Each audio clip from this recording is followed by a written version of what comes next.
Welcome to 0 to 60. I'm Matt McChesney. I am the owner and operator of 6-0 Football Academy and 6-0 Equipment. Played at the University of Colorado from 2004. 6 years in the National Football League on both sides of football. I'm Matt McChesney. This is 0 to 60. That is Coach Prime. We are at the University of Colorado. Brother, thank you so much. All right. 0 to 60. We're rolling.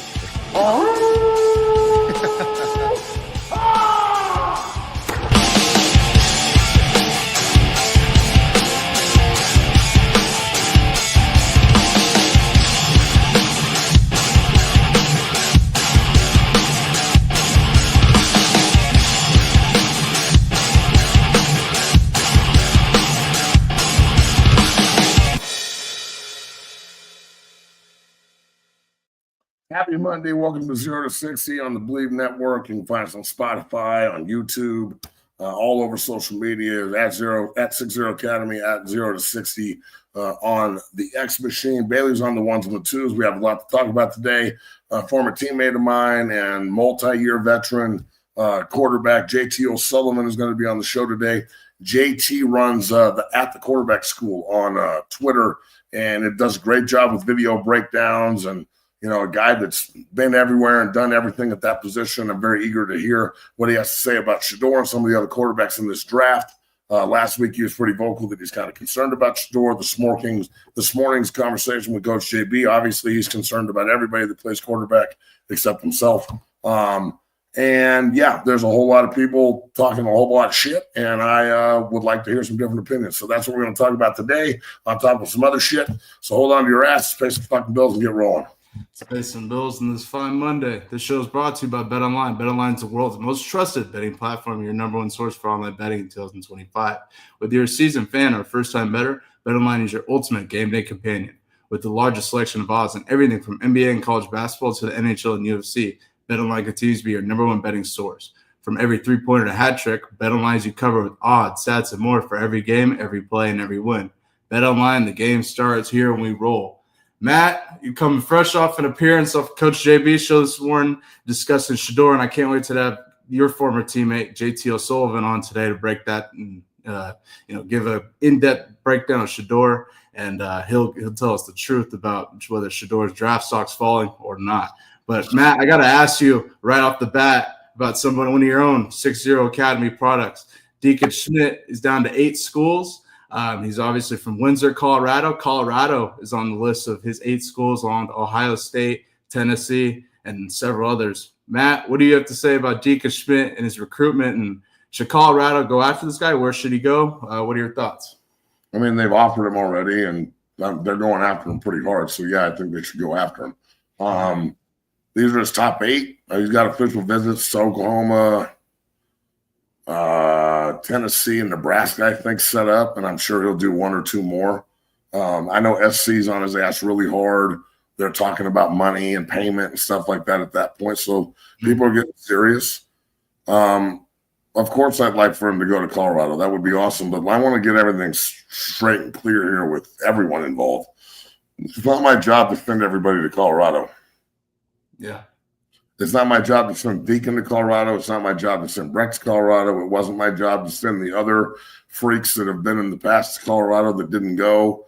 It wasn't my job to send Zane there. He just made a choice, and it was good for him. So I would love for my guys to go there, but, I mean, they still haven't even offered Reese Russell, and he's got 20 offers deep. So right. I can consult and help as much as I can. Obviously Andre Gerard was there on Saturday morning, and we had a great fucking long meeting that, I'm sure that you'll put that picture up, knowing you, but I'm sure you'll put that up and we can talk about that at some point because that was awesome. But again, we talked about each player, and now it's Colorado's job to make that happen. So, Dre coming down and sitting down and putting eyes on what 6-0 is was a big step. Sure. I don't know, bro. I'm pretty straightforward and to the point, and I want to get shit done immediately. I don't really feel like talking about shit and feelings and all that bullshit. And there's it intimidates some people up there in Boulder. I'm a little bit too forceful. So, it's great to see my boy Dre. Obviously, if you don't know anything about Andre Gerard, then maybe you should get on the Google machine. Mm-hmm. I put it on Twitter, and there's people acting like there was like beef between us, and there's just not. There never has been. I'm glad he got the job. The other two guys up there that are in the O-line room, I don't know them as well as Dre. So as far as I'm concerned, he's the offensive line coach. I'm going to reiterate again, it's not my job to get the players there. It's my job to present the players to everyone. Right. And, Tennessee and Georgia and Alabama and all these SC, they are all going after this kid harder than we are. And that's not a knock, that's facts. So for sure. I'm not saying they need to change anything. I'm not saying they need to do anything. I'm not hating on anybody because I don't fucking sit here and just blow what they're doing every 5 minutes. But if they're serious about Deacon, then they should recruit him at the same level of seriousness that Tennessee and Oklahoma and Georgia and Nebraska and other places are. So he's a great player and a big-time recruit, and I can only imagine a world where you could get Breck and Deacon in the same class, but where we don't get either of them, and that's more where I'm leaning than both of them going to Boulder. Yeah, absolutely. And we had Deacon Schmidt on when he was offered by Colorado. And one thing I want you to highlight before we move on, talk about Deacon, his work ethic, him putting in work at 6-Year Academy, and, how you think that applies to him. Go ahead. Well, Deacon, like so many other kids, I think all but 2 and going on 16 years of doing this bullshit, walked in with a goal before his sophomore year. And going into his senior year, he's the number 1 player in the state with 40 offers, and that's top 8. So we're not falling around at 6-0. That's why we're so busy. We got guys falling out of the rafters right now and just talent everywhere. So it's extremely competitive. And dogs feed off of that, and puppies cower. And, we're very straightforward. Like I said, we're very in your face. We don't have time to dwell about the past or like problems or anything. We just want to show me the fucking baby so we can move on to the next pregnancy. Like, that's the way I fucking feel. So that resonates and rubs off on the guys in the room. They understand that it's day by day. The urgency is real. We don't really have a lot of time to sit around and think about shit. We got a limited amount of time to really put our feet in the ground and work and earn it. And he's one of the guys that figured that out soon. So I think Deacon's a hell of a player and a future pro if he stays healthy. And wherever he goes, he's going to get a really good, straightforward, tough kid. But again, you have to look at it from the kid's perspective and my perspective as well. And I think CU can be a place where offensive linemen go to develop into NFL players, especially under Coach Dre. For sure. Coach Swad and I talked about this specifically. The lack of development over the years. Mm-hmm. He was commenting on Jordan Sneeden and how well he was doing, and just Dre being there a couple of times for the drills they were doing, and some of the tidbits that Dre threw in there that really worked for Seton, staying square and things of that nature. So Andre Gerard is a true developer of talent. That's been his MO, even more so than like trying to be a player's coach and shit. That ain't him. The other 2 guys in the room can be buddies. Dre wants results. He's very, very like-minded to me.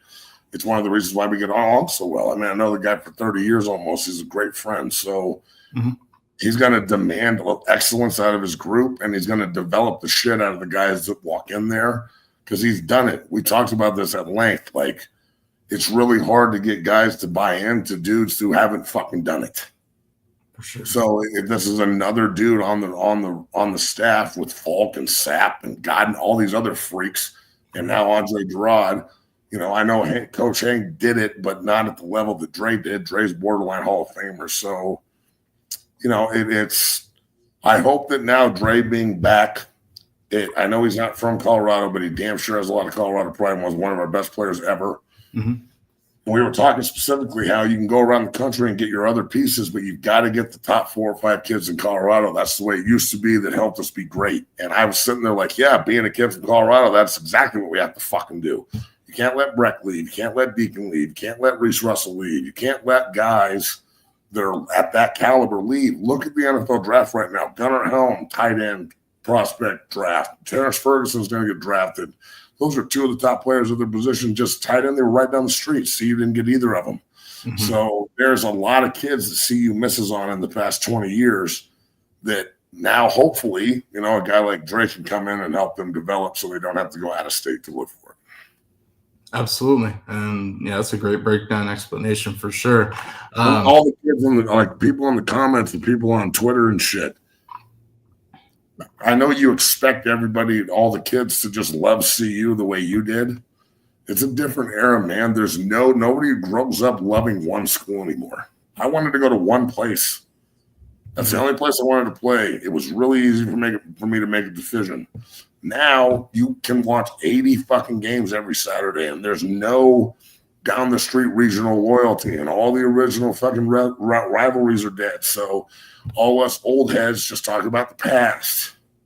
Like this next generation is motivated by opportunity, development, and money, and not necessarily in those three in that order. So you've got to understand they're not selfish and stupid, and it's not broken.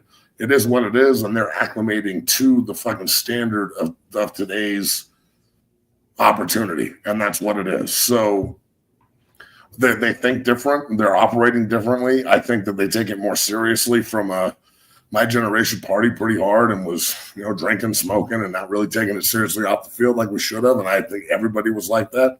Everyone I know was. This generation doesn't do that shit. Like Deacon doesn't drink or smoke or party or nothing. He's all about ball and school. And it's a weird dynamic. So I think this generation, although some of the older generation like JB and others thinks everybody's soft and a bitch, I don't see that, dog. I see committed, great players that are young and that have a lot of future in front of them and will probably do a lot better than guys like me and guys of my generation that didn't understand that, there's separation. I don't know how many times I heard you got to be the same guy all the time. Well, that's not true. You need to be in football situations. You need to be one guy, and in life situations, it's okay to be another guy. It's okay to be a fucking raging psychopath all the fucking time. So that was a lie that I bought into many years ago, and I still deal with it today. So, it is what it is. Oh, absolutely. And this is bullshit right here. Just because I said something, CU is not broken. CU is on its way to fucking greatness with Coach Prime. They're recruiting the shit out of people. Coach Dre's a great hire. They have an unbelievable staff. They're not broke just because two kids might not go there. I'm just trying to be honest with you on what I think they can improve on. I'm sure they would disagree with me. They don't need my fucking my validation that their recruiting process is correct. They seem to be pulling in good players. Jordan Seaton's the number one fucking player in the country. Give me a fucking break. When's the last time they got the number one offensive lineman in the country? I'll tell you, fucking never. Yeah, absolutely. Well, Matt, let's get into it. Our special guest is here to give an in-depth evaluation on Shedeur Sanders and so much more. Former NFL quarterback and 9 years in the NFL, quarterback expert. He currently is everything behind the quarterbackschool.com, the internet's quarterback coach. Let's go ahead and bring him in. Matt Machezi's former teammate, JT O'Sullivan. JT, welcome to the show. How are you doing, man? Thank you for joining. What's up, fellas? Man, I timed that perfectly for a little Matt rage right there. Get me fired up, geeked up, ready to go. That was digital hug, bro. It's been a long time. How you doing, Sully? For sure, dude. Good to see you. And yeah, man. For folks who don't know, Sully and I were the last year of NFL Europe. Closed it. He was the starting quarterback for the Frankfurt Digital Buttholes, the Galaxy, and I was the guard. And boy, oh boy, was that not the most fun you've ever had, dog. It was a lot of fun to play, no doubt about it. So we got a really strong connection, and we may not see each other that much these days, but you can never break that bond. And there's not a whole lot of guys at the quarterback position other than like Klatt and a couple other cats I know that I respect more than JT here. So go check out his page. It's awesome. He does a great job on YouTube and on Twitter doing his breakdowns and whatnot. And let's get into this shit because this morning we had it out on Coach JB's show about Shedeur like we do almost every day. Same fucking conversation over and over again. And I didn't catch that, by the way. I couldn't help but have it again today with you. So Bailey's going to ask some questions and we can both kind of respond. But right off the bat, I wanted to ask you just your general synopsis on two before we get into the X's and the O's. I mean, man, what a loaded question on so many different ways. It's huge. for sure. You know, my thing about it, and this is where I kind of like really like my little lane in this world is like I do a very specific thing. I don't know these dudes. I don't know most of them. I don't watch them in real time. I don't know the schemes necessarily. I don't know the people that they're playing with. But I do get a chance to watch the film. And so just diving into the all 22 and trying to kind of like, I don't necessarily turn off the noise. I just don't care what a lot of people say. Like it just doesn't get in my lane of like hearing the information that I take in. And so coming to the film with kind of knowing Shedeur's past and watching a little bit of Jackson State, watching the early games last year. I think I caught the end of last year as well. And then really diving into every game this year and watching it back to front has been, it's been a little concerning for me, just the film, because I don't think it doesn't jump off the film like, oh, this dude is a slam dunk top 10 pick when you turn on the film. And so that part of it to me is the first thing that kind of like, man, what the fuck am I missing? That is honestly is what I think when I see it. What am I missing? Because I have a lot of respect for his quarterback coach. I think Darryl does a really good job. I think when you turn on the film, you see a very polished guy as far as footwork, not necessarily footwork, base throwing mechanics, repeatable, very accurate in the short, intermediate line of scrimmage stuff. But then as you watch more, I honestly gravitate towards being really frustrated with what they're doing scheme-wise. And then I start pulling it apart, going like, to having people tell me, oh, well, they one of the few teams that runs a pro style offense or, you know, that do pro concepts. Bro, there's not there. I don't know what those people are talking about.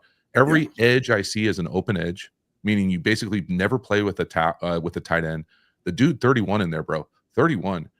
He killing me, Smalls. That dude is killing me, bro. Killing me. Yeah, he's not very good. No offense, 31, but I don't know if he's somebody's brother, cousin. He ain't. He's rough, man. And so now you're so perimeter dominant, and so you have so many perimeter screens. You got to get the ball out of your hand quickly. You have really no run game. I mean, the run game is, and even so, let's just pretend that they were good at running the ball. There's no volume of runs. They don't do any different types of runs, and so it becomes very difficult to see anything that you say, hey, that looks like a Sunday concept, meaning a timing throw down the field, a play action pass, anything that looks like a drive throw outside the numbers. It's just not there because doesn't look like what they do. And so then that starts to make me nervous because many people make a lot of mistakes with the draft, but I remember Justin Herbert and I had similar questions about like, damn, this offense is tough. Like it's so many screens and like sometimes he'll make a play, but sometimes he'll hold on to the ball forever and it'll be a disaster. And so I see a little bit of that. I don't see Justin Herbert's arm or necessarily his ability, you know, to run, but there is some carryover where the offense starts bleeding into how I think and project what Sanders can do. But at the end of the day, if you look at him, I think he looks like a pro polished quarterback. I mean, there aren't a lot of guys in college football that get to the check down as often as he does. I mean, that it's a learned pro trait. And so you can see those things, but I think you have to acknowledge the fact you turn on the film and there are some concerns or things you don't see and you have to figure out why. And I'm never going to figure out why because I'm only watching the film. Those guys are talking to him, meeting with him. Let me ask this question, baby, before we get into yours. Okay. I agree that I don't think there's a lot of transferable formations and situations with the offense that he runs in Boulder and the offense he's going to run in the NFL, especially if he goes to either the Raiders or the Jets, where they're, you know, one of them has one of the best tight ends in football. The other one is a run-first football team. I personally think that can be taught. I'll never play the position of quarterback, but do you think Shedeur can chameleon under center, turn his back to the defense, hardcore play action, set up in the pocket, sure, deliver the ball on time? Do you think he can learn those traits at a high level, or do you think he's just stuck in, you know, like Tim Couch, throw the ball over the fucking yard land, and when he gets to the NFL, he panics? No, I don't think there's any reason to think he can't do that.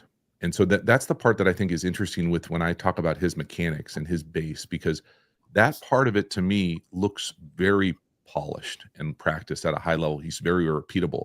But then you turn on the film and sometimes his like, let's just break it down where he's in the pocket and they are throwing the ball. So the same type of thing he'll do in the league.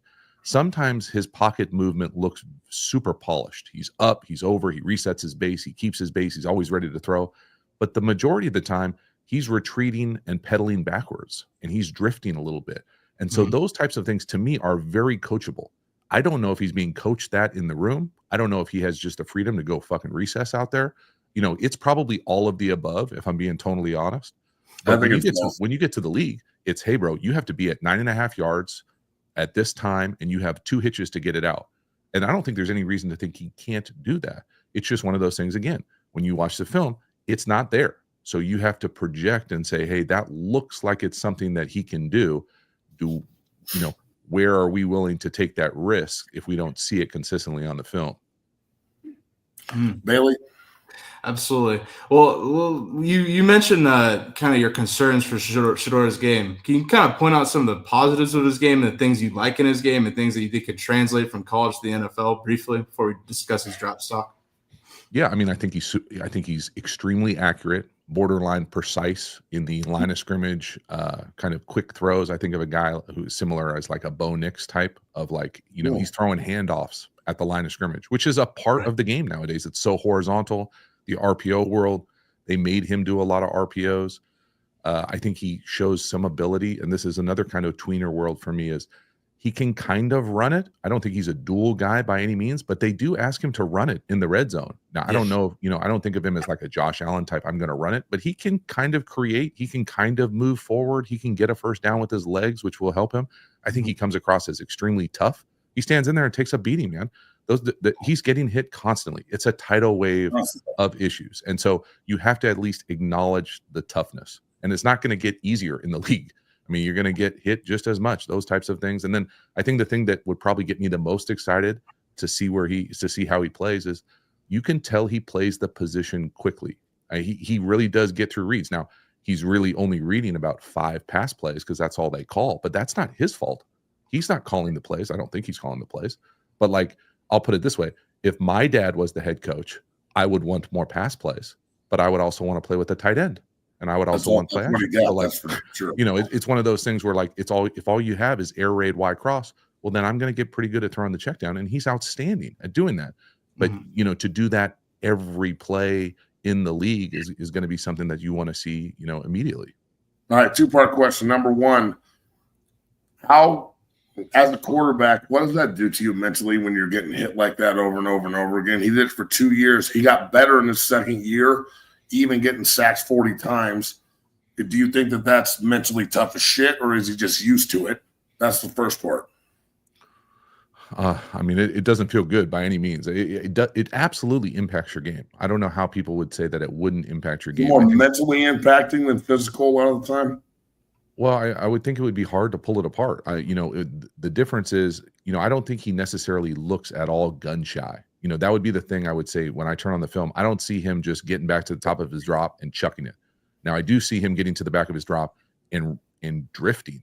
And he runs backwards a lot. Yeah, he go. I call it exiting out the back door. Like it's an Irish goodbye out of the pocket all the time. And so it's one of those things where you just gotta you gotta anchor that sucker down, bro, and you gotta trust it. And it's not easy because every other play the tackle's losing inside. Every other play, one of the 3 interior guys is getting just brushed onto your lap. True. And so it's tough. And they try to move the pocket a little bit, but they run one dash play.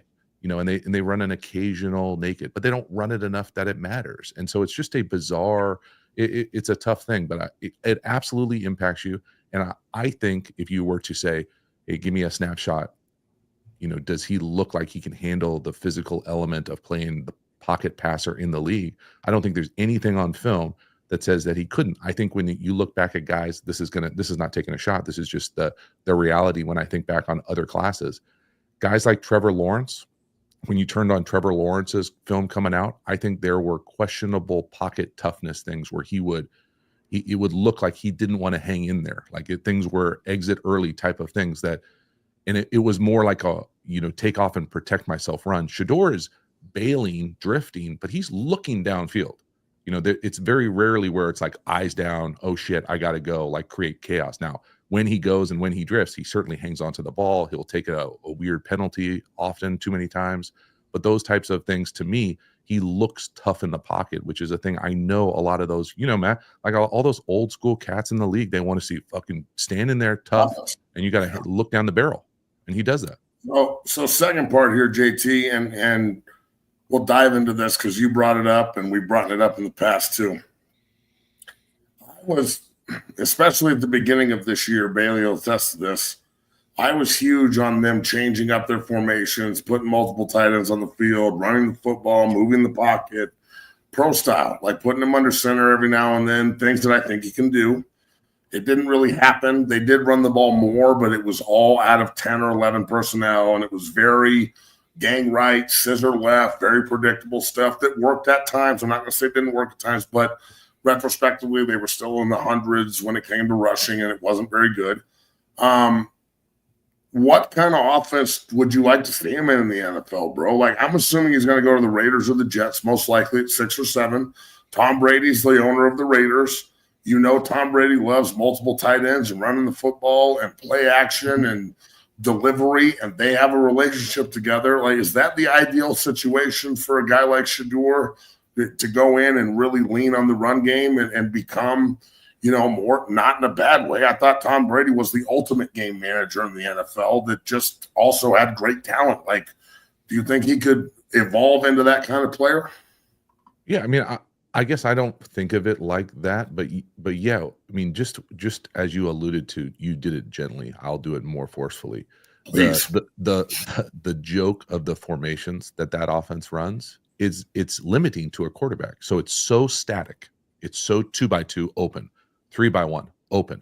It's basically like tackle 7-on-7 to a certain degree, and so it's just limiting. You don't see a lot of looks. You see a lot of drop 8, and part of that is where they play. I get that, but the other part about it, you know, again, you're in this way more than I'm in it as far as like the recruiting world, the transfer world, all that type of shit.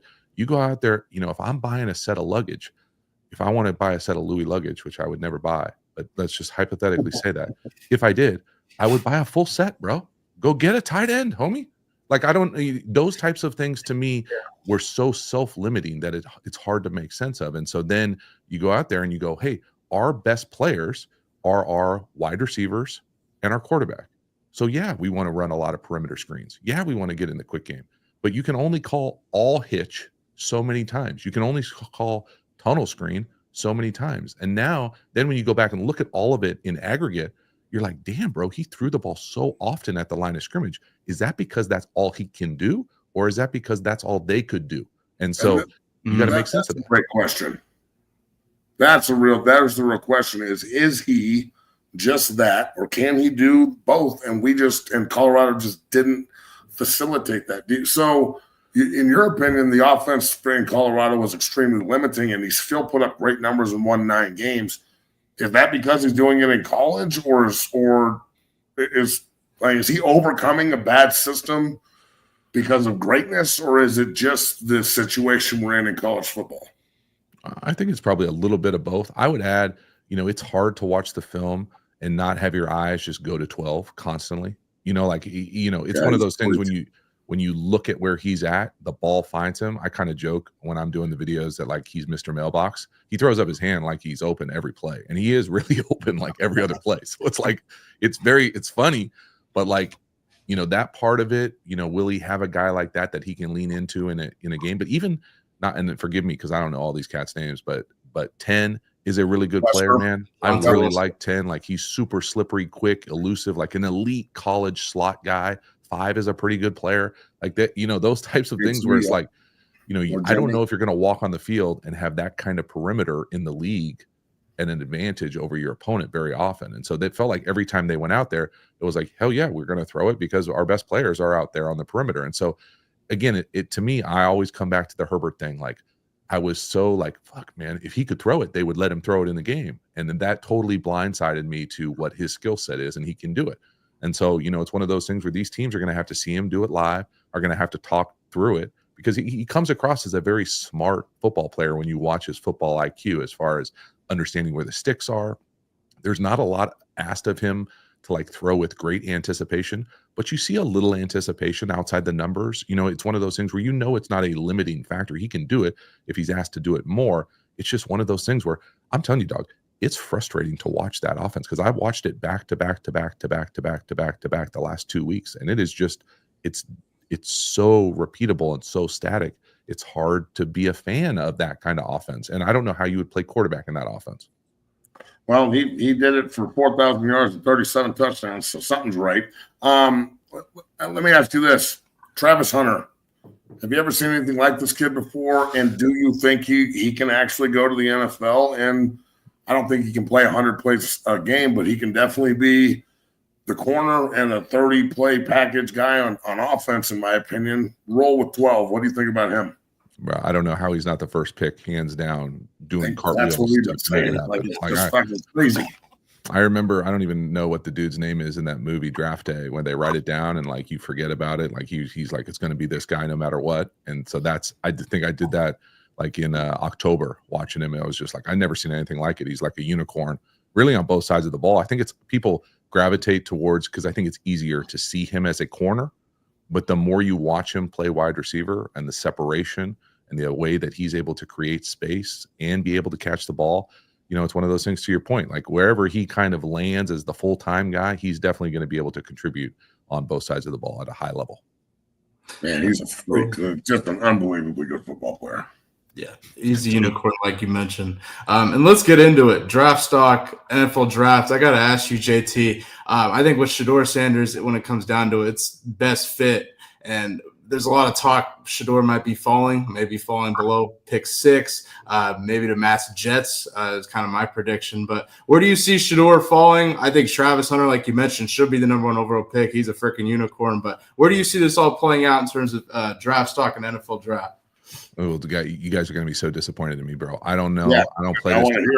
I don't play this game at all. I have no idea what the draft order is. It's one of those things to me where the boring answer, and this is honestly this time of year, the boring answer is it's probably in his best interest long term to drop. The fall. Yeah. So you don't want to go to the shittiest team. And that's always the hardest thing for people to get. Like, oh, congratulations, you're the number 3 pick. You go to the worst team that needs a quarterback. And so it's, it's one of those things where, I think that he could be successful at every spot. Now, will he have the infrastructure, the talent around him? Will they, allow him to play like he played this past year? Or will they try to modify his game to a more traditional timing, precision, under center, turn your back every once in a while, those types of things, or blend it, with what you see? Like I'm a big fan of healthy Tua. And I see, the way that he operates the RPO world, where Shedeur could come in right away and do the things that he was doing at the line of scrimmage at the NFL level. And those types of RPO throws with a more traditional scheme could be something that, he comes in, and I wouldn't be shocked at all if he has a lot of success right away, because he looks like a polished pro. He gets through reads. He gets to the check down. You don't see a lot of guys in college throwing multiple checkdowns in a game. Now, part of that is a knack, like, hey, bro, you're not throwing it down the field. The other part of it is, hey, you're processing, you're playing, you're taking what's there, you're doing exactly what's asked of you. And so it's going to be one of those things for me where I just want him to go somewhere where he's going to have a chance to have success when he gets his opportunity to play. Absolutely. And I just feel that if he goes to the Jets, they're going to do what they always do when they get a quarterback in the first round, which is absolutely and totally fucking up. I feel like that is Matt's issue as opposed to this is definitely my issue. It's like my hell. We got Aaron Rodgers and we won 4 games. 4 fucking games in 2 years with Aaron Rodgers. I want to cry. You think he's done, or do you think he's got more in the tank? Because I know you're a huge Aaron Rodgers fan. I do love Aaron's game. I hope he's not done. I don't think anybody wants to go out like that. I don't want him to go out like that, bro. Part of it is a bummer that he felt like he kind of did it to himself, as far as like bring my buddies along and stick up for guys that maybe weren't working as best as they possibly could. And the other part about it, and it's easy now to look back at Green Bay, but like I think Matt LaFleur is one of the better play callers in the league. And it's one of those things when you get fortunate enough that you have 2 really good head coach play callers, as Aaron had with what I consider with Mike McCarthy for a long time, and then Matt, and then to go and bring all your buddies and it doesn't work and you're hurt. And now, now you're scrambling. Now you're looking for a job. And now you're like everybody else. That league will chew you up and spit you out, bro. And like, I'm not telling people, inevitably, it'll get guys like Tom Brady. It'll get guys like Aaron Rodgers. Eventually, if you're willing to stick it out long enough, that league will kick you out. And so I hope he gets an opportunity to be the guy and play and finish it the right way. I always think it's easy to think back to what Brett did when he kind of kicked out of New York and then went to Minnesota and kind of fell into a better situation. And so you hope that something like that exists for Aaron and he can kind of finish this the way that we all think of him. Absolutely. Well, look, we'll see. There's a lot of moving pieces here in the NFL and the quarterback world, that's for sure. You got anything else for him, Bailey? Yeah, JT, my final question for you as a quarterback evaluator. This 2025 quarterback draft seemingly, at least from quarterback experts that I understand, isn't the best quarterback draft there's ever been. But who is your favorite prospect from this draft? Do you have anybody that stands out that might not be at the top of this list? What are your thoughts on this year's quarterback draft? Oh, you guys are just asking me disappointing answers constantly. I know you study all this shit. That's why we're asking. Honestly, but the thing about what I do is I go so slow. Like, I don't have a draft board going into the draft season. Really, the only dudes I've looked at up until this point in real depth are Ward and Sanders. Mm-hmm. And so, like, I think Cam Ward is really kind of almost like the opposite of Shedeur a little bit when it comes to how much he pushes the ball down the field. Just a little bit different type of style as far as a little bit more gunslinger-ish. There's some carryover. I think both are pretty good. I think both are really good passers. It's kind of funny that nowadays, at least for me, and this is dating me about being an old head, but like back in the day, I used to think of transfer quarterbacks as like, oh, bro, they couldn't hack it. Like they had to transfer, they had to kick back. And obviously that thing has been spun on its head for a number of years now, probably with Joe Burrow being the main guy to do that. But now all these guys are playing so much football, transferring, playing at a high level, transferring, playing at a high level. You look at Cam Ward's film, the guy has just been able to go win, play at a high level at multiple places. And, it's one of those things where it would be, I think it would be hard if you looked at just the film to say that, Cam Ward doesn't deserve the opportunity to kind of his film to me projects better than Sanders does. It doesn't mean that he's going to be a better pro or whatever. There are just more Sunday throws with Cam stuff, in my opinion, than what I've seen from Shedeur. But between those two, again, you're rolling the dice, bro, at the top of the draft. Congratulations, you're going to the worst team. What did you think about the combine? Guys not throwing, I don't really give a shit about that. But then I watched guys throw, and it was, Will Howard was like 20 yards over the head of half the guys he was throwing to. At the quarterback, like, don't you want to control the environment there? Is that a good thing or a bad thing in your eyes? I'm a little bit the same way. We're like, I don't care if guys don't throw it. It means nothing to me. If you don't want to test, great, whatever. Like, your film is the film. But I will say, if you go out there and throw and compete, you certainly can elevate your stock, especially if you're not a top tier guy. To go out there and let it rip. And like, for instance, I was a Division II guy. And so I got an opportunity to go to the combine. I was fucking throwing. And I wanted to be right next to, the guy who's going to be projected to be the number one guy. And I wanted to throw right after him and say like, oh, that's him. This is me. It's pretty close in my mind. And so those types of things, I think, can go a long way to certain guys going out there and competing and building that as their kind of part of their resume. But at the end of the day, bro, like, it's just one of those things when you're in draft season, it feels really important. Come September, no one will give a shit if you throw, if you sky mailed an out at the combine, or, if you skipped one, or if you had a great throw to some dude. And again, you're throwing to guys, you don't know who the hell these guys are. You never met them. You never talked to them. You don't know how fast they are. And so it's all a bit of a crapshoot. But I like to see guys go out there, compete, and be precise. But again, I'm not going to get caught up. I'm not going to, knock somebody because they don't throw at the combine. Yeah, that's the way we've been thinking about it too. But hey, some people's got different ideas on it. My man JT O'Sullivan joined us here today. JT, keep rocking the fucking house from your perch, bro. Everybody go check out Quarterback School on Twitter and all over YouTube. Great breakdown, Doug. That was awesome. We'll be in touch, and thank you so much for coming on the show. Yep. Take it easy, y'all. Appreciate it. Later, Jay. Thank you for joining. Man, great breakdown from Matt's former teammate, former NFL quarterback, and quarterback expert, JT O'Sullivan. Matt, what are your as we get out of here, I think he gave a great breakdown on Shedeur Sanders. Kept it real and really in depth breakdown. What are your thoughts? Well, look, knowing JT as well as I do, I knew it would be very concise and to the point. Again, I love the people in the chat who think anything that you say, like that, criticizes someone is a hater. Like, it's just the world we live in, bro. It's okay. It's the world we live in. It's okay. I wanted to get a different perspective from a guy who played. Yeah. Look, he's concerned about some things. JP's concerned about some things. I'm concerned about some things. I just tend to think that he's going to be a special player at the next level, regardless of where he goes. Because, I mean, not only the football lineage, but also just the toughness aspect. The toughness aspect is something you can't really like downplay, because so much of the NFL is being mentally and physically tough enough to handle it.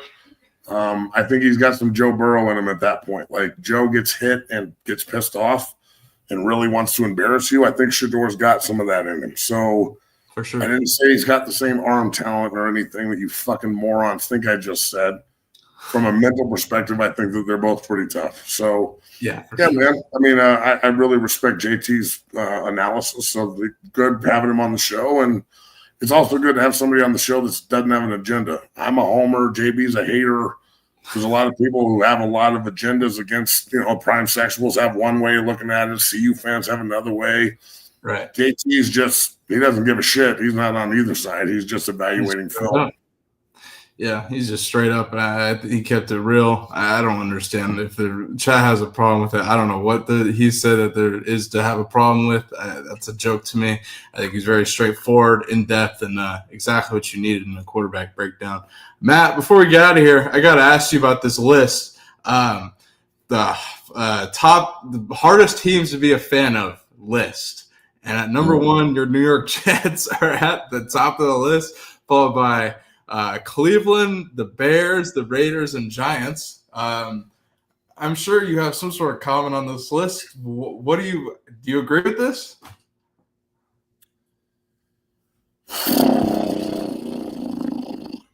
We're ahead of the Browns.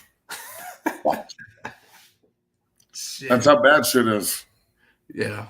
I mean, look, they changed back to the 80s logo, and they're getting 80s results. Yeah. So you gotta look good to play good. Anybody who says that you don't is a slob. Slob. Like, you should look better walking on the field than you did walking into the locker room. So anybody that contradicts that, you're a fucking slob. So I think they look bad, they play bad, they consistently have great talent and underachieve. They hire the bad coaches. I mean, anybody that hires fucking old boy Hackett after his head coaching extravaganza in Denver, and then they give him the fucking OC job, what do you expect to happen necessarily? So, they're playing friend ball with old Aaron and his buddies in the treehouse there in fucking New Jersey, and it didn't work. And they haven't been in the playoffs since 2010, and it's pretty embarrassing. I mean, everybody knows how I feel about my Jets. They're fucking train wreck, dumpster fire. But if Shedeur goes to New York, if he falls to 7 and all of a sudden the Jets are relevant and he's winning, and I don't want to hear like it can't happen. Jaden Daniels went to the fucking Redskins, and they were god fucking awful for years. And all of a sudden they're 12-5 and in the NFC title game. And of course there's, you can't do that. But what the fuck can't you do that? So if Shedeur goes there at 7 and turns the franchise around, I don't know if I could have fuck, man. That will validate it even more. I'll be the biggest fucking fanboy for Shedeur you've ever seen. Oh, I'm sure if he turns around your Jets, man, I think, I think him at 7 would be a really great pick for him. I think that if he does fall from pick 1, that's where he goes. I don't think the Raiders are going to. I don't think he gets by 6 or 7. I think pick 7. I don't think the Raiders are going quarterback there. Matt, something else that happened in the news today, the Bengals franchise tag T. Higgins, kind of an expected move, I think, but a big move here in this free agency before we get ready for free agency on the 12th. What are your thoughts? The second time they've fucking franchised him, I mean, $26.2 million is half of what he probably should be making. Right. And it's the second time they've done this in a row. I'd be pissed if I was T, bro. Like, he just wants out at this point. I don't see how you can have him back on the team. He's going to be super disgruntled. I would just hold out if I were him. I'm not coming to work. You can trade me or pay me. But again, I don't know how many times I've said this on this show alone. Dog, the fucking Bengals and their ownership are the cheapest bunch of assholes in the entire fucking franchise history throughout the NFL. Mike Brown is broke. He doesn't have the money to go pay everybody, regardless of how much he wants. The salary cap just got bumped $20 million. I'm sure they could find a way to keep all three of these guys by front-loading contracts and paying bonuses. But they're cash poor. So, it's one of the reasons why Mark Davis sold some of the Raiders to Tom Brady, because they're cash poor. So, look, dude, if I'm T. Higgins, I want out of Cincinnati, and I'm doing everything humanly possible to make sure it happens. Yeah, absolutely. Don't sign the franchise tag, dog. You're not a bad guy or a pussy. You're a good businessman that knows this is probably your last big contract. Yeah, well, the Bengals, like you mentioned on this show several times, ownership is definitely cheap, to say the least. And they're trying to keep the trio with Burrow and Jamar and T intact. So it's just interesting news. They've always been super cheap. Yeah, for sure. And interesting. But T. Higgins franchise, second time by the Bengals. Last news before we get out of here. Jimmy Johnson announced he's retiring after 30 years as an NFL analyst, obviously legendary head coach of Miami and the Cowboys. Matt, what are your thoughts on Jimmy Johnson's retirement? Unreached potential, even though he won 2 Super Bowls. Mm-hmm. Like, he should have been there for their third.